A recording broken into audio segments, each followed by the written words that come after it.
Nama saya Alden. Cerita ini bermulai ketika saya dan tim mendapat proyek perbaikan akses jalan untuk desa di daerah Sumatera Barat. Rencananya jalan ini akan menghubungkan 3 desa yang ada di sana.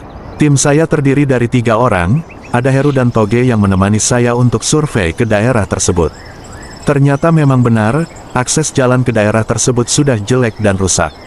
Daerah tersebut berada di dataran tinggi dekat pegunungan. Saat tiba di desa A, keadaan hari sudah malam, jadi kami pun menginap semalam di sana, dan besok, kami akan melanjutkan survei ke desa B. Tidak ada yang aneh dengan desa tersebut, kami pun disambut dengan ramah, karena mereka tahu, kami adalah perwakilan pemerintah desa, yang bertugas memperbaiki akses jalan untuk desa tersebut.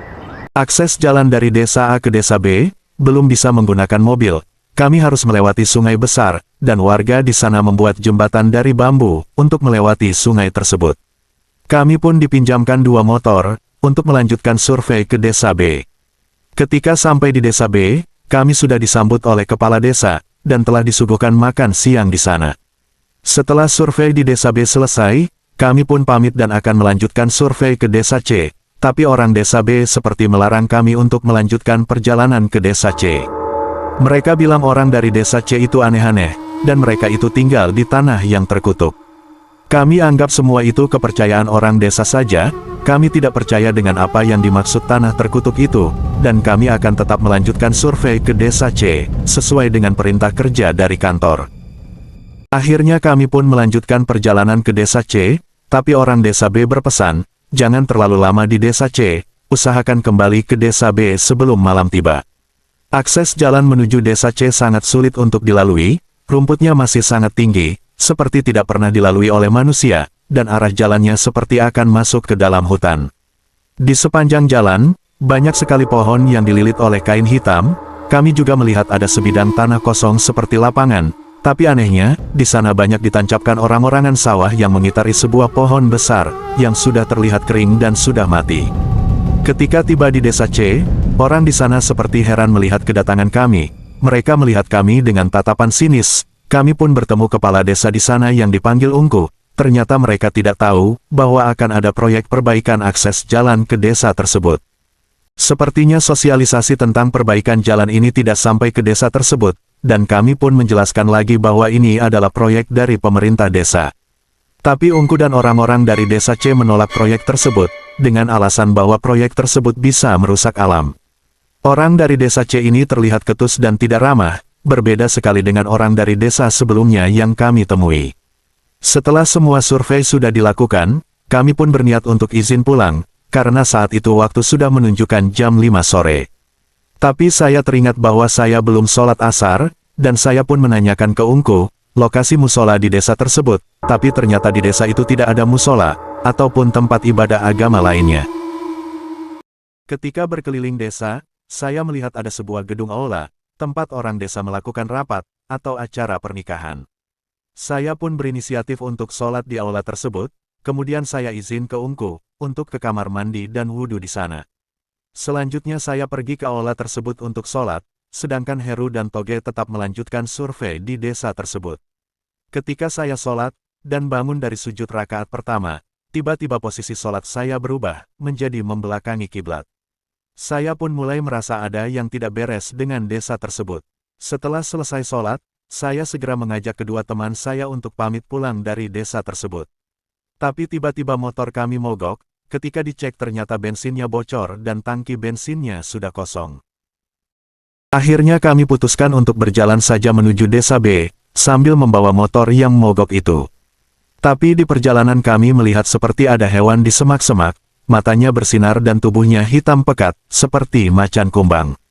Tiba-tiba hewan itu mendekat dan menerkam Heru. Heru berteriak kesakitan, hewan itu menggigit tubuhnya dan darah Heru pun berserakan kemana-mana. Kami pun kaget melihat kejadian tersebut, dan segera kembali ke desa C untuk meminta pertolongan. Ketika kami dan orang desa C sampai di tempat kejadian, hewan tersebut sudah hilang, hanya ada Heru yang pingsan dan tergeletak di tengah jalan.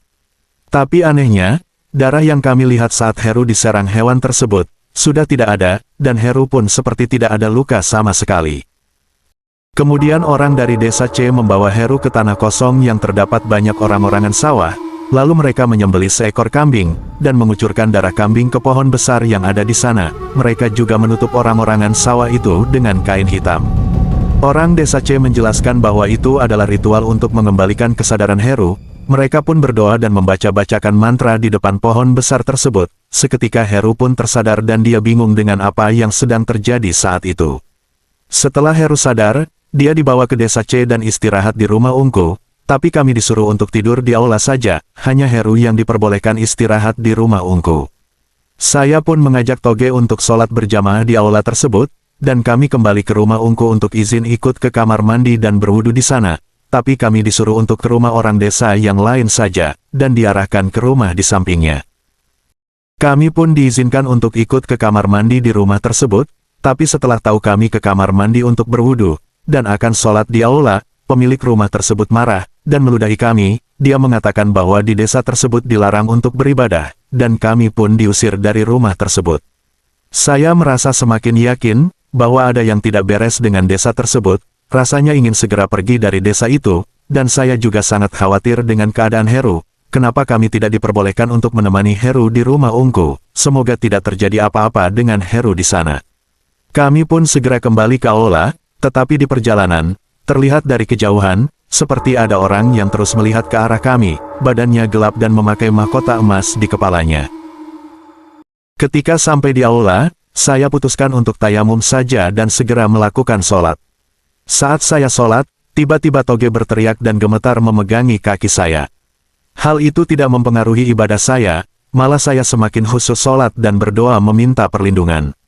Ketika saya selesai sholat, saya melihat aula tersebut sudah dipenuhi oleh makhluk berjubah hitam, bentuknya sama seperti orang-orangan sawah yang kami lihat di lapang tadi, dan di antara makhluk itu, ada satu makhluk yang bertaring putih dan memakai mahkota emas, sama seperti makhluk yang kami lihat di perjalanan tadi.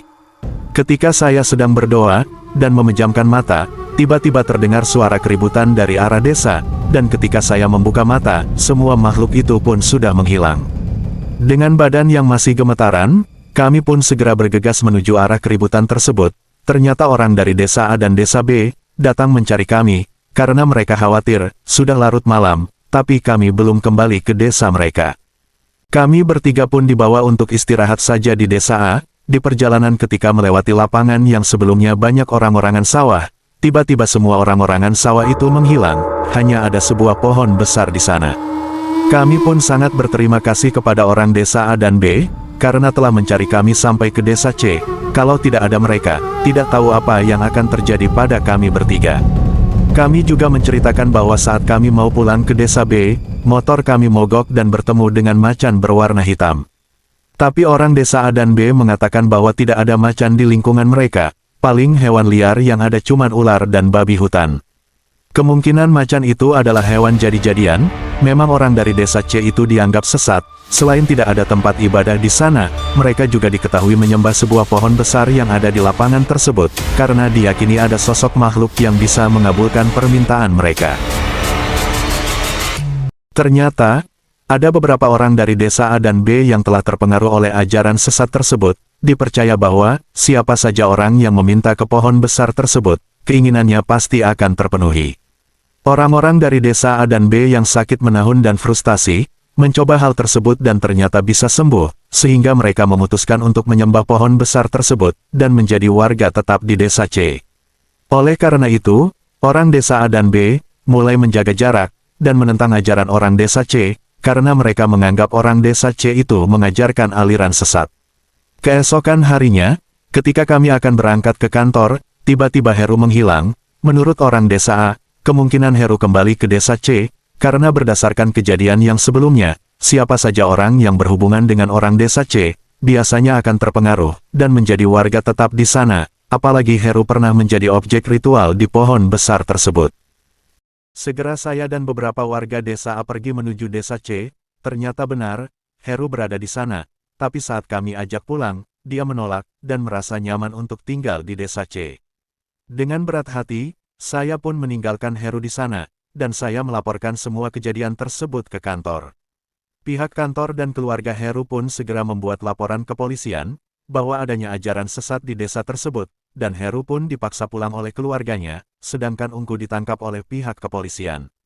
Setelah kejadian tersebut, akhirnya proyek perbaikan jalan tersebut bisa dilanjutkan, karena banyaknya laporan tentang ajaran sesat yang menyembah pohon besar tersebut, dari pihak kantor pun memutuskan untuk menebang pohon besar tersebut.